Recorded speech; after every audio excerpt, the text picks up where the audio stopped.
Wait, can I start? Because I know him. I know Barry. Barry, you're awesome. He's one of the most awesome people ever. Cool. Barry, you guys Yeah. may know from a long time ago, he was on My Three Sons, but he has done so much acting stuff since. And little did I know until I met Barry the first time that he is also a musician with That's great why I'm taste in here. music too. So that's why he's here. Yeah, to talk music with us. So now you can go, Don. Uh, Well, how about that? You did. Yeah, you already started it. But well, we are a collaboration here of FM 2.0 and Press Play. And we're excited. I mean, you got Dee, me, Tina, and we got Barry Livingston here. Barry, I want to thank you, first of all, for being here, taking time out of your life to join us. You're a busy guy. And, Tina brought up My Three Sons. Of course, I watched that growing up. Hmm. yeah. Yep. So it is wild to have you here, Saw you on the screen as a kid and hear Yeah, you. I know. Yeah, well, still glad to still be here. Right.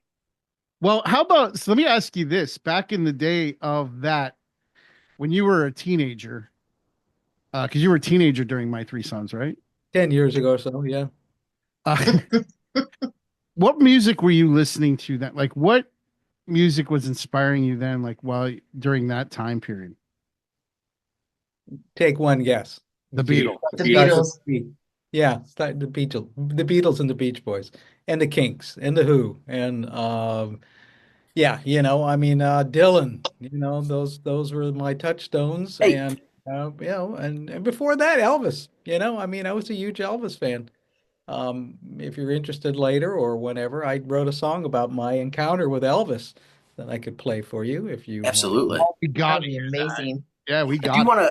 I Sing do that want to call out sometime. though that I'm really happy to hear you say the Kinks. I think they're massively underrated. I know they're celebrated, but I feel like they're also massively undercelebrated. Usually, hugely, that's a weird word. Yeah, no, they were early punks, yeah, and just the guys in the bar that were making the biggest row, in the back room. They were, unruly. They weren't all spiffed up, TV ready like the Beatles. And they were Ray Davies is one of the absolutely the greatest songwriters of that time and maybe any time. And Yep. I've always loved the King. And if they hadn't gotten blocked from the U.S. for those 4 years, Yeah. I think you could argue they would be as big as the Stones and the Beatles. Yes, they definitely had a raw deal given to them, I believe, and Dave was, crazy as a loon, and so is Ray, and it's a shame that they can't get their act together as brothers because, you know, I know so many people, young and old, that would just die to see them. I mean, now, they're older. I saw them actually last time. Well, I've seen them a number of times, but I saw them at the Santa Monica Civic. They got into a big fight on stage. They were spitting at each other, blah blah blah. Saw them at the Palladium years later. They were kind of polite to each other. I saw them at the Forum again another time, and I've seen Ray solo a couple times. He's just a huge influence, and I love that band, and just their whole vibe was out of control. I If you have don't a mind me question. asking, Sorry, we all want if to you don't talk. mind me asking, and I do this, so you guys are going to have to pull me back because I'll go off on tangents. But and you've probably, I have to imagine you're probably sick of talking about My Three Sons. But I am curious. So they always talk about the I don't know what you want to call it, the pressures of a child actor, especially today, where they have to kind of like live up to the squeaky clean image, and a lot of times they go the different route. Did you feel any of that pressure? Or was that just a different era, or that just didn't happen? Well, you felt the pressure, but because I was on a very popular show and had an image that was created that, in its heyday in the early days, was sweet and cute and fun. And then by the late 60s, it became this anchor, the poster boy for the establishment. To me, that, people still love the show. The Midwest was still crazy about it. Everywhere, it was still a big hit. But I understood the times were changing, and the second the series went into hiatus, I switched into Barry mode, which was let me grow my hair long and be like the Beatles and hang out and play music and run around like a crazy teenager. And so that dichotomy, that little bit of back and forth, this flipping of my my identity, and of course the pe way people related to you in school or in life, they think they know you. They think they thought, oh, Ernie, you're that square, weird little kid, and I'm going, well, then no, not really. I mean, that's not what I'm trying to be. That's what I play on a TV show as an actor. I'm a very different person than that, and And then you you know, punched him. and then I ran usually before I got punched. I Hey, was so dumb. it is funny how people blur the lines of like an actor and like real life, where like I've seen people like were on soap operas and then or like they're a villain, and then people think that they're that villain like in real life. And it's Well, got to be a weird dystopia that happens where people think that that's how an actor really is. They have to yeah, deal. I hate to say people are, and I don't want, no, I don't want to be offensive, but people are naive and gullible, and you're shocked. I'm shocked constantly that, and I deal with some people, trolls online, and I've, occasionally post something fairly political, and I won't say which way, one or the other, but nonetheless, it always elicits a reaction from people that they think I'm part of this Hollywood elite, and you're so out of touch. And I'm going, man, you got no idea what my life is like. You got no Hmm. idea. You know, Right. just took out the trash, okay, and the dog just crapped all over the yard. I'm Right. out there building a shed in the backyard. I'm not hanging out having martinis with George Clooney tonight. You know, That's I tomorrow night. wouldn't mind doing that. Looking like a nice shed, by the way. Oh, thank you so much. I'm glad you followed that. But again, my life has been as far as I know, my commitment to my craft and my art of acting and music is the center of my life and my home life with my family, and that's it. I'm not never been. I mean, you can't say I was sort of part of a party scene back in my youth, but it seemed like forever. But when I look back, it was about 2 years when I was really Mhm. hitting it hard, and great. I survived it, learned a few things, and that's all you can hope for. Thank God there's no social media then, huh? Yeah. For me, oh, I'm part of Yeah. it. Yeah, no, I'm always on doing some crazy thing, Instagram and Facebook. But yeah, I got to pull back from that. It Oh yeah. particularly being Here. part of vocalizing anything that you feel. There's always going to be somebody on either side that's going to hate you and demean you, and it only brings a lot of stress into my life at this point. And so That's why we turn to music, Barry. Yep. yeah, We Everybody loves music. It's like it blurs all the political lines and it blurs all that stuff. And when you're in, a room and there's just music playing, this is how it is for me too, and I'm sure it is for you guys. And all that stuff just kind of melts away, and we just become one big family for that concert or that right. song or And you whatever. can So, put your thoughts and mhm, using metaphors or whatever you'd like to do, express if you feel like you want to be express your opinion about the state of the world, you just put it in a song and mhm. try to make it universal. So yeah, I mean it's a great outlet for me, and it's always been. I mean, since I bought my first guitar when I was 16, 15 actually, and I still what have was it? a guitar. It's a What Gibson. It's a Gibson Country Jumbo Western, real Nice. thin neck. It's probably the guys in Nashville, who could shred a mile a minute. Used my guitar teacher, this guy named Gil Rigers, who was part of the New Christy Minstrels, uh, Mhm. somehow was part of our group. I think he played with. I met him through Don Grady. Don Grady was a really really good musician, really accomplished musician. Anyway, Gil was my guitar player. Gil went on to become Johnny Mathis's arranger, producer, guitar player for 30, 40 years, whatever it was. But he had one of these guitars, and he said it's got a real thin neck, and my hands. I was a young guy, and he said this will fit your. The body was huge. I mean, it's like I'm holding this like tank, but the neck was really, really narrow and fit my hand really well, and it sounds great. And I still have that guitar. You Beautiful. do. That's Oh, have awesome. it. Nice. I should have brought it out today, but yeah, it's stored away at the moment. That was like Dean, that Rickenbacker story you shared is a classic, right? Where they had the guy didn't write the right number down when he sold it to you. Yeah, the difference in the serial number was a one versus an L. and that little mistake was him listing it as an 89. It's actually a 69. Oh, well, there you go. That's good numbers there for sure. That's yeah, anything 60s. Yeah, I got a friend. I was just sitting with him right now. Maybe Tina might know him through our friend Robert, Peter Leinheiser, who's the Gibson artist connection rep, Mhm. and he's my go-to. Anybody that and I've got a lot of Gibsons. I just bought I want actually to get this was Peter on here, by the way. I'd love to have a yeah, conversation with I him just too. but I just got this Gibson. It's Beautiful. it's a Beautiful. 1952 reissue. It's a J185, Oh, and the J185 is actually the Everly Brothers yep.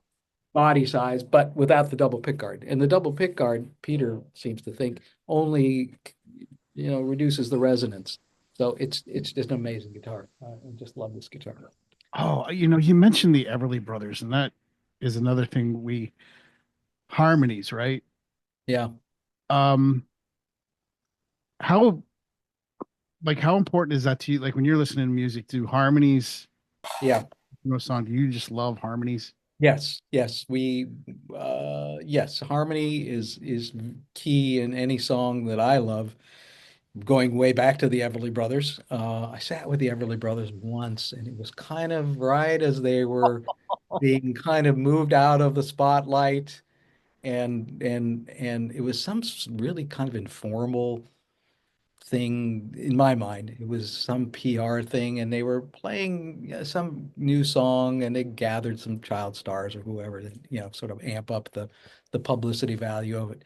And I just was agog, that their harmony in person just like kills, And my son has got a band called Living More, and he and his wife have that kind of really, really close harmony that if you listen to it, you go, wow, it's almost like one voice, but it's harmony, but it's so tight. They blend so well. It's great. That's I, awesome. I want to come back to that. You were gonna play a certain song. You said it had to do with was it Elvis? Yeah, well, Elvis, I was doing a movie at Paramount back in the day, and a movie called My Six Loves with Debbie Reynolds. And anyway, you got a lot of time, on the lot, energy. And so I had my bike riding around, and so I came across this beautiful, gleaming white, brand new Cadillac limousine. The back door was open. And I was like, wow, look at this thing here. So, the door is open, an invitation to look inside. And so I peeked in, and wow, look at that. It's all white, gold trimmed television in the back of the car. It's probably 1962 or something, which like was the Jetsons to me, just like, wow, a television in a car, Mhm. that was mind blowing. And then I heard this voice behind me saying, hey, Ripper. you like it, son? That kind of a thing. And I was like, it's Elvis. And then he said Chuck Barris had just customized his car, and it was Chuck Barris. I don't know. Chuck Barris might be the talk The show host. Gong Show guy? Show guy. No, it wasn't that. It was Barris, but Barris was the blast name of the guy who customized everybody's cars. Anyway, he had just customized his limo. And anyway, he said, they brought it over for him to look at it, and he said, "You want to go for a ride? I'm just gonna." And of course, it sounds kind of pervy and weird, because everyone thinks of Michael Jackson. But I thought about it. Honestly, God, only lately I thought he knew who I was. He knew I had already done 16 episodes of the Ozzie and Harriet show. I was a recurring character on that. Elvis loved that show, loved Rick. It didn't dawn on me till later. It was like, of course, he wasn't just some weird kid on the lot. He knew I was an actor. And so, that made more sense to me over time, going, why would he invite a little kid to go with him in a little car ride around the lot? But anyway, you want to hear it? Yes. Yes. Okay.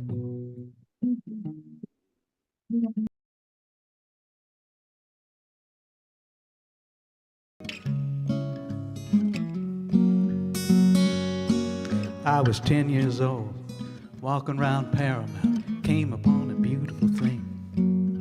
A long white 1960 Cadillac limousine. As I peeked inside, I heard a voice in a deep Southern drawl, say you like it, son. It was Elvis, biggest star of them all. He was every kid's idol.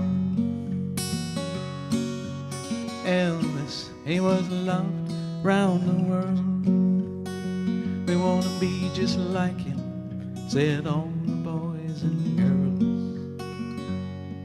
But underneath his suit of shiny gold was just another lonely soul. He was a kid with no friends, I've been told. I took a ride with Elvis, he was the king. Before Elvis, there was nothing. Well, he climbed inside, said, wanna come along? I'm going for a quick spin. I thought, you can't refuse the king, so I climbed right in. He handed me a Coke, said, what's your favorite cartoon? Popeye, I replied. Mine too, he said. He turned a knob and the TV came alive. I was sitting by the king's side. Elvis, he was loved around the world. We want to be just like him, said all the boys and girls. But underneath his suit of shiny gold was just another lonely soul. He was a kid with no friends, I've been told. I took a ride with Elvis, he was the king. Before Elvis there was nothing. Well, as luck would have it, Popeye was on TV. Bluto was beating him up. The sailor popped a can of spinach, then he whipped old Bluto's butt. Elvis laughed without a rebel yell, then he heaved a heavy sigh, stared out the window and watched as the world passed him by. I think I saw a tear in his eye. Well, the limo stopped, our trip began. I noticed a diamond on his finger. I was so in awe of that shiny ring, I had to linger. Elvis smiled, said, tell you a secret, son. Here's the deal. A diamond may shine, but that doesn't mean it's real. Not everything you see is real. Elvis, he was loved around the world. We want to be just like him, said all the boys and girls. But underneath his suit of shiny gold was just another lonely soul. He was a kid with no friends, I've been told. I took a ride with Elvis, he was the king. Before Elvis there was nothing.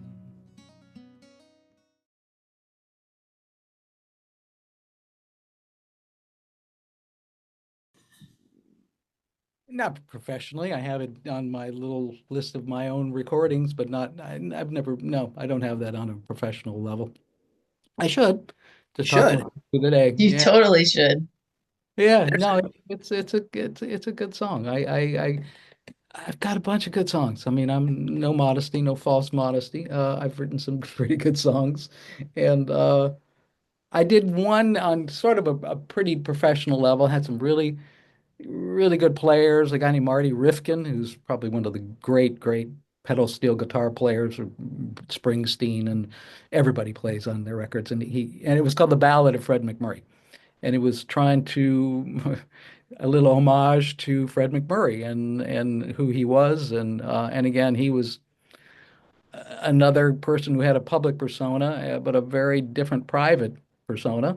because he was very shy. He was a very shy guy and a very modest and humble Midwestern guy who, was very frugal. Probably he grew up in the Depression, but he was probably the richest guy in Hollywood, actually. But nonetheless, the song kind of deals with the duality of having a public persona and what he was known for and who he was really. But anyway, that's really the most professionally recorded song that I did it with a pretty Well, that good band. song right there, your Elvis song, I could see that going two ways. One, it's got a very Peter Yarrow kind of vibe to it. So Uh-huh. that'd be cool. I could also hear it going like a Dire Straits, Mark Knopfler kind of vibe. That'd be cool. That would be lovely. Yeah. Yeah, Well, I mean, no kidding aside, my guy is John Prine, and make no John bones. Prine's awesome. I have copied his style shamelessly. And yeah, I have a funny John Prine story if you want to hear it. I absolutely. again, he was huge, huge. Loved John Prine. Saw him really, really early in his career at the Troubadour. He literally just got up on stage. He'd probably wander down from the Tropicana Motel on Santa Monica Boulevard in West Hollywood and went to the Troubadour, got up, white t-shirt, blue jeans, looked like he was probably 26 years old or something. It was great. But anyway, from that point on, I was hooked. And but there was a big festival at UCLA called the Troubadours of Folk. And so I knew the promoter, and so I was able to get into the backstage area. And I thought, okay, my mission is to somehow meet John. And I thought, well, I can't. If I have that opportunity, I don't want to just do the, oh man, I love your music. I'm like, you mean so much to me. They've heard that a million times. So anyway, I found where his dressing room was. Moments later, he comes walking out, holding his guitar, and I'm going, okay, here it goes. And I started with that. I said, John, boy, I got to tell you, your songs mean so much to me. And here's my take on your music. I said, I would go on dates a lot, and you know, occasionally the lady would wind up back at my place, and I said I'd play some of your songs, and I say, I told them I wrote those, and because they were just blown away, and they never heard of you. And he said, and and I said, just about every time I got lucky. And he busted up laughing and he goes, hey, you know what? He says, John Mellencamp told me he used to do the same thing. Get out of here. Yeah, That's hilarious. perfect. Okay, that was my one encounter with the great John Prine, and I love that. He said, yeah, John Mellencamp told me he used to do the same thing. I'll be sharing Who- that story this week. All right. Who's the most impressive musician you've ever met? Elvis, obviously, other than Elvis. Well, and John, I met John. I met Elvis. Yeah, Elvis is clearly, in a league of his own. Yeah, I mean that those two guys right there. I mean, it's pretty top tier in their fields. John Indeed. is, I'd say, Americana folk.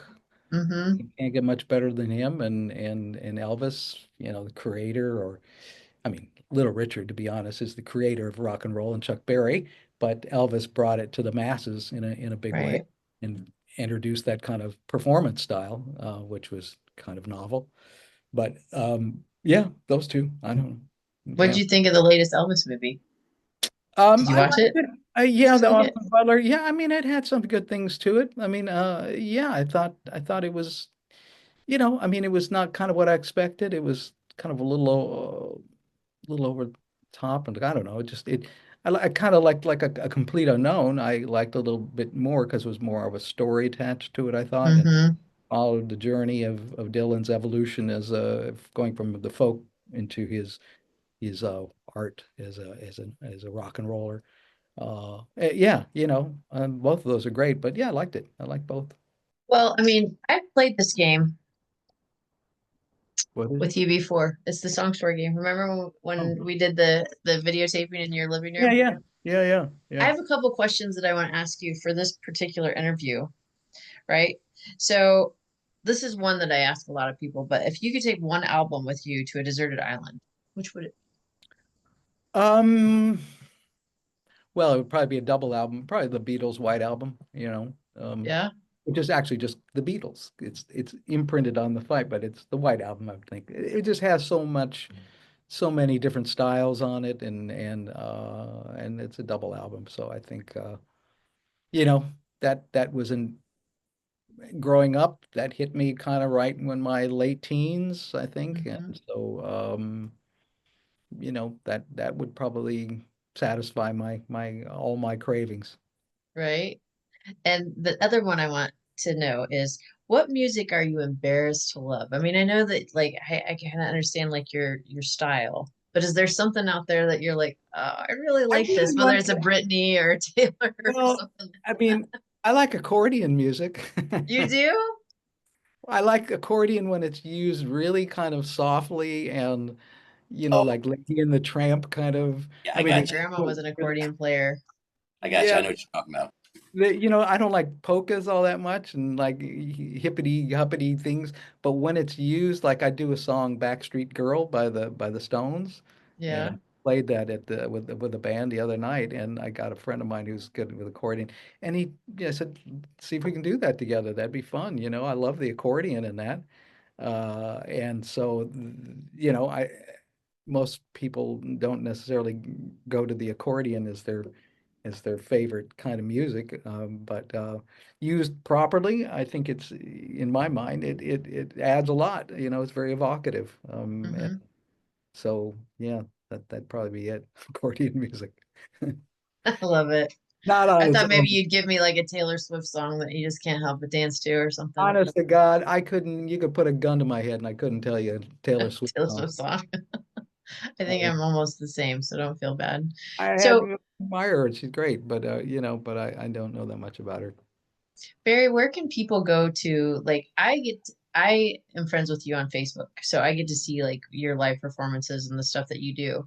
Where can other people go see you playing music? Well, I do a thing on at a local club here in LA, I mean, I wish I could tour. I wish I had something going on that, some promotional thing that maybe I could play small clubs or open for people. I would do that in a second if that came about. You Uh, should but produce some of your music and put it out there. I know. Hearing that and I got a couple two last songs I wrote if you were on Facebook, maybe you heard it. I wrote a tribute song to my sister, which Mm. I just played for my brother today, and he was like, "It's a real strong song. It's probably maybe not appropriate for here. It's kind of, I don't know, but anyway, yeah, that's a really good song." And I wrote I don't know, I've got maybe 100 songs that I've written, and in the Have you ballad, ever gone huh? to, I don't, this made, to me, this is a new concept. I didn't hear this term for the first time until maybe a year, 2 years ago. The listening rooms. Um, Yeah, yeah, they're popping up all over the place now. We've got this one artist that we've brought on. Don knows the story. I actually lost my ability to go live on TikTok permanently because of him, JD Graham, and he hits these listening rooms, and it's a combination of music and story. So he plays the music, and then he tells a story. right, right. And yeah, I've helped him get some opportunities opening up for a couple artists in much bigger venues, and he's like, no, he goes, I love the listening rooms because they give me the opportunity to tell the stories. And Yeah, I and can see you killing that. yeah, no, I've certainly got stories, and yeah, I mean that would be great. Again, I'm not. I wish I were more proactive. I'm kind of still acting, and I kind of in my mind I go, that's what I do. I'm an actor, and but I would, honestly, I would love at this stage to be part of, that let that lead me into a new era if that's possible. Um, because I do love playing songs and I think I've got some good ones. So yeah, but I've heard of listening rooms. I've never listened in a listen in a listening room. I don't know even what they are. Are they chat rooms? Or are they Oh, something? there it's so I'm glad to hear you say that because it's honestly one of these things where I keep feeling like I'm gonna say it one day and somebody's gonna be like, oh yeah, they've been around for 20 some years. Where have you been? It's like a bar. You go into a bar, except unlike a bar where there's a live act and everybody's sitting at a table talking to each other and the performer's just in the background, a listening room is, as the name implies, everybody is there to listen. But it's a very small venue and Mm. it combines, small performance, small ensembles mixed with a lot of storytelling.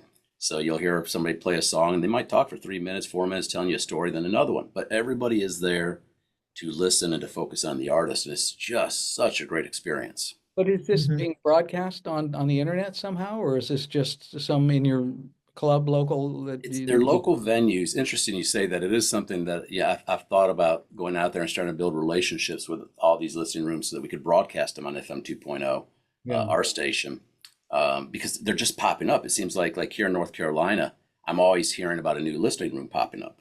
Really? So, But yeah. I mean, again, they're just you hear about it, you got to go to this town and go to this bar and you'll listen, you'll sit there and you'll hear it. But unless you're in that bar, nobody even knows that's happening, right? Mhm. Yeah. Well, I yeah. assume it's the equivalent of correct me if I'm wrong. It's basically you're paying probably top dollar to be in a smaller space with an artist, Oh, so Yes. you it's know. a pay to play kind of thing, or the people Well, that it's pay. pay for the audience. So the Yeah, okay. audience, yeah, they pay a cover, and they do pay. The ones I've been to, there can be some healthy fees, but yes, it's the opportunity for a much more intimate Right. No, interaction. I'm not looking to make a buck off of it. I mean, if it came my way, I wouldn't say no, but it's not like, I got to be paid. I play every Monday night. It's mainly an open mic thing, and it's on Facebook, and it's called Kulak's Woodshed, and really, really good singer-songwriters, I'd say for the most part. A couple people in there really are annoying, but they're there every week. Maybe people feel that way about me. I don't know. Uh, but for the most part, it's a really, really supportive.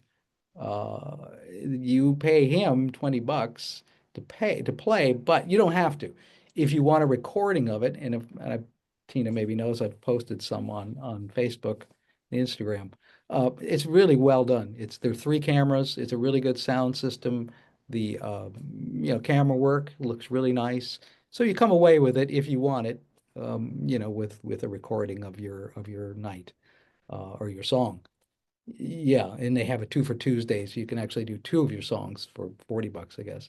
But anyway, yeah, I mean, I'm open to whatever. I'm not terribly motivated is my problem. Do you want to travel all over, Barry? I mean, Depends. you already do. I mean, it seems like you're Uh, out camping and doing all kinds of fun I things. do. I think it would be lovely. I mean, again, I've never done that. I've traveled through work, all over the place. Right. From Mexico City to, wherever, Kansas City to New York City. You know, um, that's all acting. You usually plunk down there for an indefinite period of time, sometimes months, sometimes a week. But to go from town to town every other night and doing a gig, I would love to do that. I got a little 55 retro trailer. I'll Oh, get, nice. get my little trailer and haul it around to wherever I got to go. The guitar that's on your lap, is that like a Gibson OM1? This is a Martin. It is a This Mark. it's Okay, okay. a double low. Maybe it's a It does triple low. have the Gibson OM1 body style. That's what I was wondering. Yeah, it's got a slotted neck. Yeah, it's not a terribly expensive guitar either. I mean, unlike this Gibson that I just bought. But this actually it's funny because a friend of mine had lost her house and everything and all of her she was a musician in one of the fires. Not this recent one, but about 5 years ago. And she lost some really nice Martins and some things like that. But out of the blue, and she didn't know who this benefactor was, somebody contacted her and said, I'd heard, you're a musician and you'd lost, some of your instruments, and I'd like to give you, they gave her a guitar, Wow. this and a really nice Dan electric guitar. And I played it and I went, wow, it's a really nice, mellow sounding nice sounding guitar for sure. So anyway, that's where I got this one. That's It's not beautiful. her. I bought one just like it, but again, Oh. it was not very expensive at all. Are those nylon strings based off the head, Oh, or there's well, yeah, no, you could probably. I mean, I don't necessarily. I haven't played nylon in a long time, but yeah, they do have them, and it's kind of. I don't know if you could set it up with nylon strings or not. Maybe you could. there's always a way. Where there's a will, Yes, there's a way. if you got money, there's always a way. Barry, I have to ask because like I always wish that I had been in Hollywood in the 80s because I'm a big hair band fan, right? What were you doing in the 80s in Hollywood? In Hollywood or North Hollywood, which is where North Hollywood. okay, North Hollywood is where I've lived. I bought a house there in 77. In the 80s, I was, well, I was doing more dinner theater probably than anything, but I was also still doing Simon and Simon and Heart to Heart and some of the other shows in that era, guest spots on some shows, particularly in the 80s, I guess. And following music and yeah, I mean, just still acting. I mean, I'd have to look at my IMDb uh, page to remember exactly where I was working in the 80s. But I did do my brother and I did quite a few dinner theater shows in Kansas City, Salt Lake City. I did those actually in Salt Lake City, St. Louis. My brother and I worked in Kansas City a few times. So it was a blast. I mean, I had a great time. I bet Hollywood was a blast in the 80s. Did you like any of the 80s bands? Trying to think of some of the 80s bands. I Or wasn't even too if you go back to the 70s, like if you pick out some Boston or Kansas yeah, or Boston. any I of those like stuff, Starship. Dire Straits, I guess would be more 70s. Yeah. Trying to think 80s. Dire Straits was there in the 80s too. Yeah, they were in the 80s. I mean, Sting was still kind of rocking in the 80s. I wasn't Hmm. fond of Scorpion or some of the Kansas or some of the bands that I thought were a little more homogenized rock, I kind of thought. I don't Hmm. know. I mean, um, but yeah, Van Halen occasionally put out a tune that I thought was pretty cool. I guess they were also probably more 70s, were they, or were they bigger? 80s. 70s. 70s, Late 80s, yeah. 70s, yeah, but they hit their. Tom Petty had a really nice run in the 80s. I Oh, mean, I loved Tom Petty in the 80s. Oh yeah, love Tom Petty. love Yeah, Tom Petty. and he Yeah. was, traveling Wilburys were kind of in rocking in the 80s, I guess. Uh, Hmm. yeah, but again, those guys probably would have not been too out of place in the 70s and 60s. They were kind of standard bearers throughout the 80s for a kind of an Americana rock.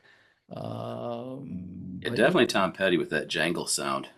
yeah, Big oh, fan for of sure. it. Yeah, Big fan. and Strokes. I love the Strokes. Yep. Yeah.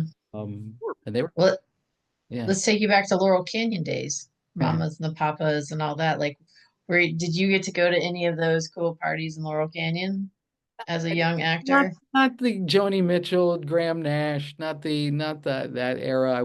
I mean, I wish I could have gotten invited to that whole scene. No, I just, was in another, was working. Again, I think I mean, those guys were showbiz savvy. Hmm. They would have probably welcomed Ernie into their midst, even though I wasn't, part of this new revolution that was happening in the world. Um, yeah, but I lived in the canyon before it became like my parents bought a house there in I guess 58. So I Hmm. lived in the canyon from 58 to 62. And then my parents kept that house and my brother bought it from them years later, probably in the late 70s, but it was rented by every freak and rock and roller because we moved to Studio City in 63, but they rented that house during the heyday of the psychedelic Oh, 60s. And that house got trashed many a time. And I would be hired by my dad and some friends of mine would go up there to, try to repair and repaint and get it rentable again. Yeah. uh, had you ever interacted with Robbie Rist? He, not he played not a cousin lot, Oliver. not a No, lot. Bobby Krieger, but not Robbie Rist. because he, I think I understand he was pretty active in the music scene as well, especially on the power pop side. I'd heard his name again, not, yeah, no, I would not. Was he like a Teenage Mutant Ninja Turtle guy or No, something? he was cousin Oliver on the Brady Bunch. I watched that much. Yeah. I forgot about cousin Oliver with the little Yeah, glasses. yeah, No, he's I've seen him. I know who he was.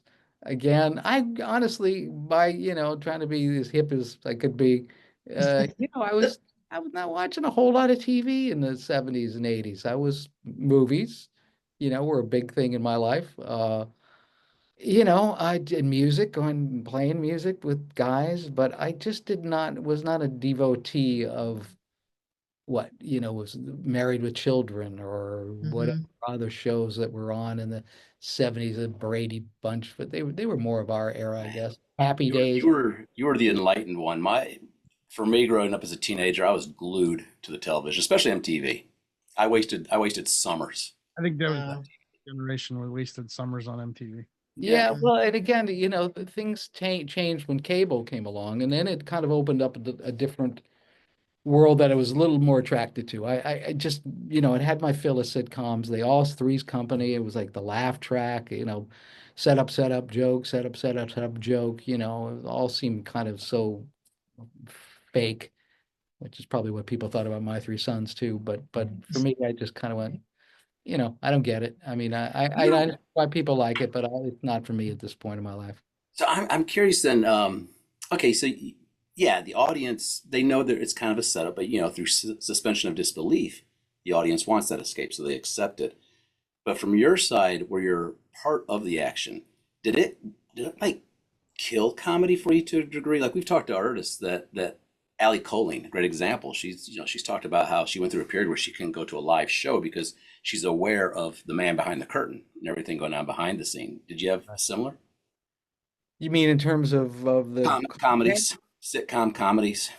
Well, I mean, I mean, I kind of know how the game worked, and I knew people. I knew Sherman Hemsley really well through my brother, who they both lived in the canyon, and he became like a real close friend of Sherman's. Sherman had a huge drug problem, though. Stan never did. They were the oddest couple. My brother Stan was clean as can be. Sherman, he was a brilliant comedian, but man, the guy could not keep his nose clean. But didn't And ruin sitcoms for you. Like you wouldn't watch a no, show. but I kind of knew he was amped up out of his brain. He was moving on up. Well, he was moving out and down and sideways and crooked. He was all over the map. No, he was a character. It was Right? funny. I used to play in a club called Murphy's, an Irish bar, and I had a gig there for a little bit in, I guess, probably the 80s, whenever but anyway, Stan and Sherman. Sherman hated to go into public. He was the shyest human being in the world, strangely enough. George Jefferson, this huge personality, in person, oh, he was just a shrinking violet. But Stan and him buddied up because they were up all night. Sherman was up because of Coke. Stan was up. He eighth cup of coffee after 11 o'clock. He was up. But Stan was always been a night owl. It's my brother who played Chip. And so, but I was playing in Murphy's one night and nobody's in there. It's near closing hour. Maybe one guy at the bar nursing a drink. And Stan walks in with Sherman, and I go, oh, look. And then the bar fly lifts his head up and looks like goes, George Jefferson. And poor Sherman was like, oh, damn, I can't escape. He thought if I show up at, 1:45 when the place closed, I'm safe. One guy, just ruined it for him. Uh, aw. yeah, no, but Cost a again, celebrity. it's hard. It's a double-edged sword. Everybody kind of, it's helpful to be famous in some ways, and then it becomes a real drag and an anchor if you're. I didn't dig it. When I was at high school, I was going, man, the second I can grow my hair long and change my clothes and bell-bottom things and a Nehru coat, the better I feel. So, and I just wanted to fit in, which is what every teenager wants. I didn't want to be singled out and pointed at and made fun of, or people trying to make friends with you that you don't really know or like. I didn't like any of that. So, I was lucky enough that I finally formed a very protective barrier group of friends that I felt, like all kids, you get your gang and you feel a little insulated from the world out there that can be pretty mean. But, you know, I what watched this interview with Rick Astley. It was really fascinating because he had talked about almost immediately, as soon as Never Gonna Give You Up became a hit, um, he talked about how he just was getting crushed under the perception of the image that he was being portrayed, and he could never square himself with that, that he knew that wasn't him. But it yeah. drove him to the point where he's like, I'm out of it. I just can't do this. No, I know not a lot of guys, but I know a few. Tony Dow, for one, really suffered from that Really? syndrome. Tony, eventually came out of it. Tony became a world-class artist, though. I mean, his stuff is exhibited at the Louvre in Paris, his sculptures, and look it up. He's incredible sculptor and artist just in general. And but he just the Wally and Beaver, that whole thing just weighed heavy on his mind. And I'd heard tales of people, and he lived in Topanga, which is, an artist colony out here in LA. And I heard tales of people finding Tony laying in the parking lot in something, just crying his eyes out, Oh, just that's just horrible. just tortured, demons that were just too overwhelming. And again, and he eventually pulled out of whatever he learned to cope with. I think that whatever was bothering him about being Wally for the rest of his life, and maybe nothing will ever happen for him again. But he married Lauren, his a woman he met in Kansas City, actually, at this dinner theater that we all worked at. And she was wonderful, and they got married. And I think she, the woman behind the great man, or the great woman behind a man. And she, I think, really lifted his spirit. And again, great, great guy, sweet, one Why, of my favorite guys of that era of actors that I knew. I really, really like Tony Dow, probably the most. why do you think you survived relatively unscathed compared to stories like that? What made you so grounded? My parents, no, my parents never, you're going back to public school whether you like it or not. I could have gone to a Hollywood professional school, which is where a lot of the child actors went, that, insulated you from the real world. They knew it was important to kind of, and, and there was always this, maybe to a fault, a warning of, it's not going to last forever. And you better be prepared with craft, study. If this is what you want to do, don't just rely on your fame. And a lot of, I can give you a few people that I know that just went, oh, I don't read anymore. I was blah blah blah on this big TV series, so I shouldn't have to read for auditions. And I never got that, and I wanted to integrate with my peer group, my fellow actors that were on their way up. And I left Hollywood. I did another series called Sons and Daughters, which I was one of the stars of in the 50s. It was about the 50s, but it was in mid 70s. And, I mean, I was the star of a show after My Three Sons. But I just got it in my head that I wanted to be an actor. And Roddy McDowell, I don't know if that name means anything to you, Mhm. but very famous child star in the 30s, 40s, 50s, became a very successful adult actor. And I was doing a television movie with him called The Elevator, with Myrna Loy and Don Stroud, and everybody was in this movie. Teresa Wright, these were all big names back in the day. Anyway, he said, go to New York. That's what I did.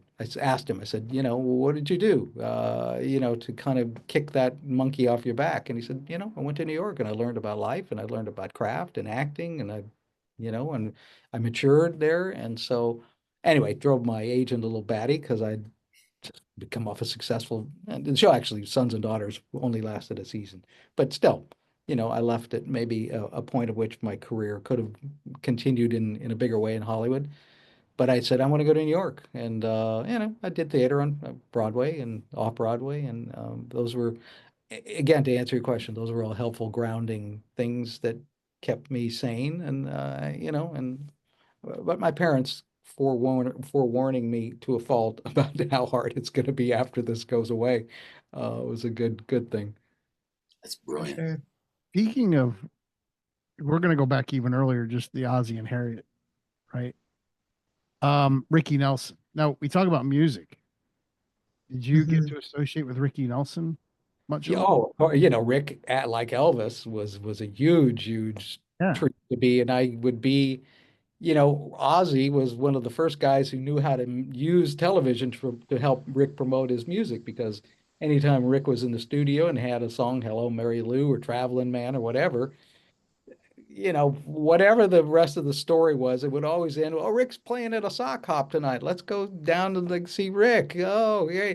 And it'd be Rick premiering his song on the show. And of course, a day later, it'd be released to the radio stations and it would zoom to number one, because 30, 40 million people saw him do it on The Adventures of Ozzie and Harriet. So I hung around a lot to just see Rick do, he was lip syncing it, but it was that great band. It was James Burton playing guitar, whoever else, the great players of that era were in his band at that point. And Yeah, but nonetheless, to hear a song and then hear it on the radio the next day or a week later, go, cool. Ricky, the songwriter of those songs? I say what? Ricky, the songwriter of those songs, like "Hello, Mary He Lou," didn't write most of it. He wrote Travel. I don't think he wrote Travel, "Traveling but Man." he wrote Garden Party. I know that. But that was his reaction to the fame that all people only wanted to hear Hello, Mary Lou. And those were written. I don't know who those were written by, but he wasn't known as a songwriter.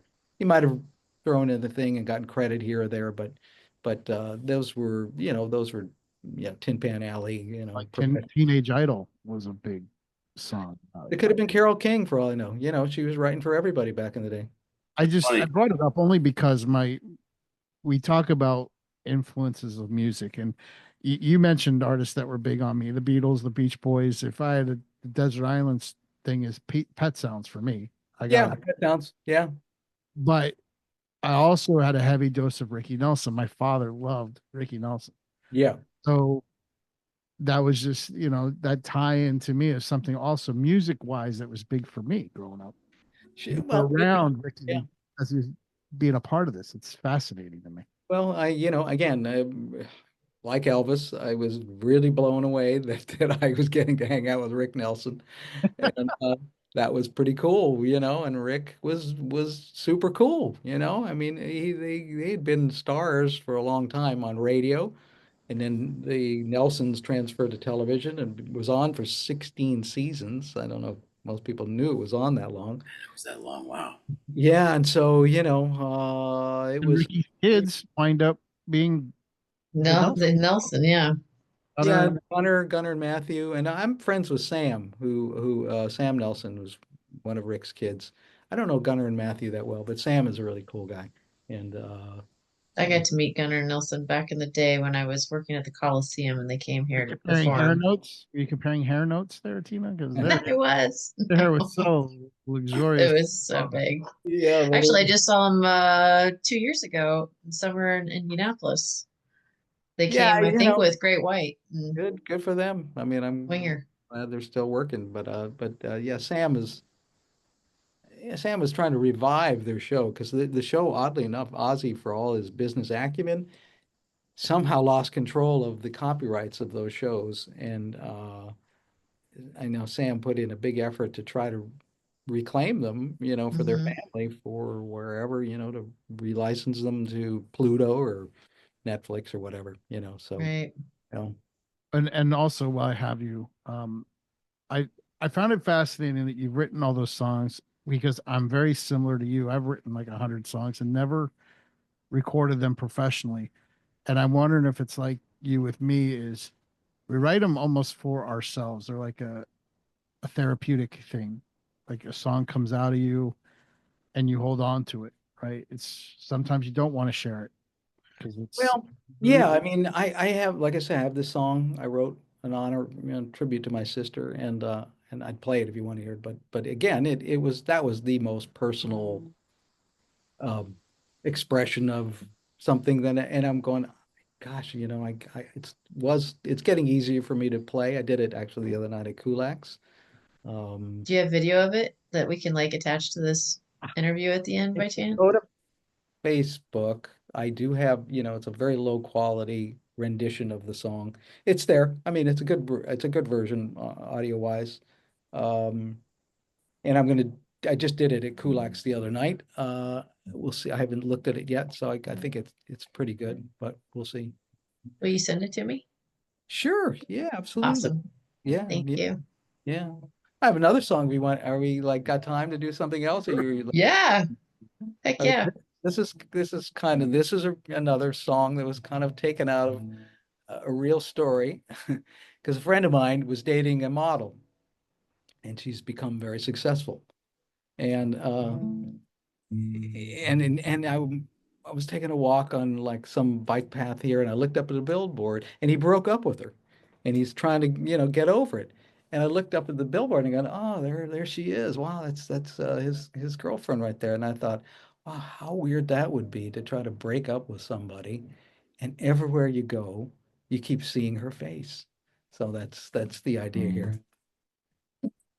I had a girlfriend a model so pretty. She was in demand all around this big city. I really liked her a lot. We were cool till we were not. Our breakup didn't go by the book, 'cause it's hard to forget someone that's everywhere you look. There she is on a billboard up high. There she is on a bus rolling by. She's a memory I can't erase, 'cause I just can't escape that face. There she is. It's not fair to torment me like this. I'd like to start anew, but she's so hard to miss. Her toothy smiles everywhere I go makes me feel so sad, so low. Reminds me of her warm hug every time I see that pretty mug. There she is on magazines I get. There she is on my TV set, on flyers coming in the mail. For Macy's big one day sale. There she is. Those bushy eyebrows, those perfect thighs. She's in her underwear, supersized, larger than life. Those big blue eyes staring back at me, causing such misery. I may have to move into a cave to get a little peace and not be a slave to every grinning picture I see. I think she's up there making fun of me. I'm desperate for a way to go. Going blind may be my only hope. There she is on Facebook posts. There she is, she haunts me like a ghost. If a heart attack takes me suddenly, her face will probably be the last thing I see. There she is.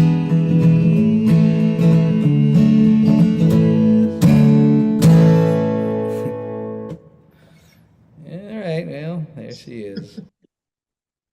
Anyway, You won't tell us who she is, though, will you? I know. No, but there she is. There she is. Hard to get away. Can't have memory. You can't face. You can't erase. I Everywhere you know. go. Barry, thanks for being with us today. Oh, okay. Well, my pleasure. Thanks for letting me play a couple tunes, and maybe I'll get around to recording these things professionally. Love it. Or at least just keep putting it up on Facebook. Yeah, if you go to YouTube and you put in the Ballad of Fred McMurray, Mm-hmm. we'll find a very well produced. My brother Stan actually shot the video, Okay. and that's a much, that's a fully produced song. That yeah, that's what it is. Oh, all Yeah. right. Wait, if you don't mind us borrowing it, we probably will. Take it, put it up. That one's probably good. But I'll send you. I'll send you the one about my sister, which I think is really it's a pretty good song. So I'll send that. Awesome. I'd love to hear it. Cool. Yeah. All right. You're awesome. Okay, so anything? Yes, awesome. Thank you for your time. You guys are awesome too. Appreciate it. Thanks so much. Bye. Talk to you Bye. later. Bye-bye.